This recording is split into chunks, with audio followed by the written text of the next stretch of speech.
Um, One of the greatest pains that a human being can experience is being misunderstood, falsely accused, or perhaps making a mistake. Have you noticed humans make mistakes? um, and being characterized only by that mistake or mistakes. Um, there's so much depth in a human being beyond their mistakes, and mistakes have consequences, but but um, being characterized by that mistake um, can be a terrible, horrible pain, especially if you realize it. Really, you realize, oh, that was a mistake. Now, the spiritual teachings about there being no mistake, we're not really addressing right here. What we're addressing is more on a human level, where there's pain, where there's um, a false accusation, a genuine misunderstanding. Um,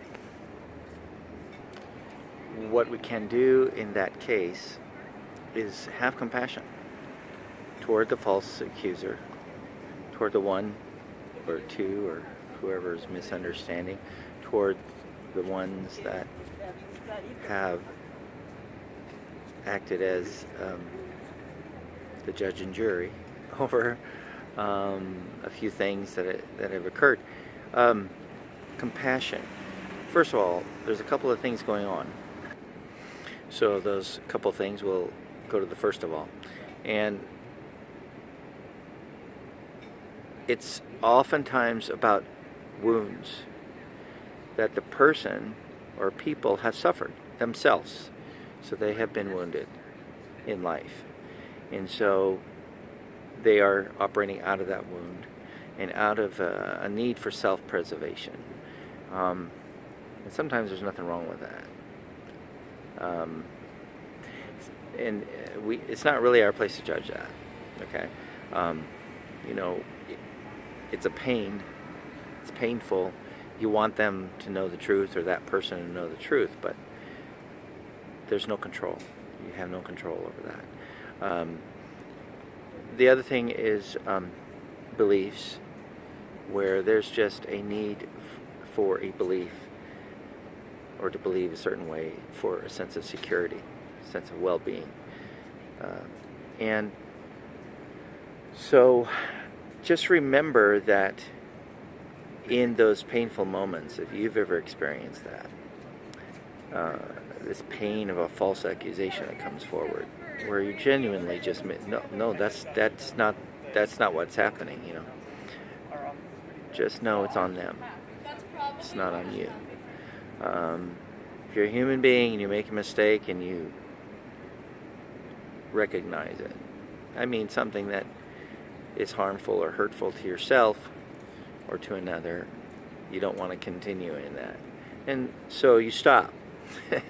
But that does not necessarily mean you're going to get out of something like that without being judged and by someone else. And it's painful.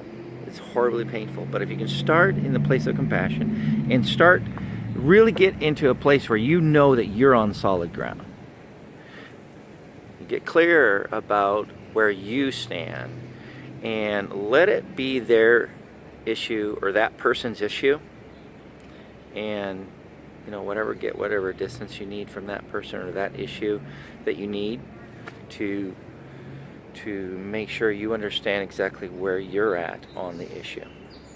And if there's any truth in the accusation, or then find the healing and the help you need, and just get on solid ground and know it's about them. It's not about you.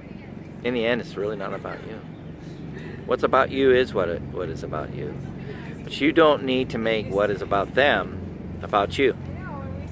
Get on a place of solid ground. Get on that solid rock foundation of who you are. Get clear on who you are, and release them with compassion and with understanding. Don't reflect back, misunderstanding with misunderstanding. Careful about shame. Shame will take you down a path that it's hard to recover from if you go further enough into that path of shame. Shame oftentimes gives you a false picture of reality. It's a slippery slope. So if they're trying to shame you, or someone's trying to shame you, get some help, because you're a human being. You're valuable. You're amazing.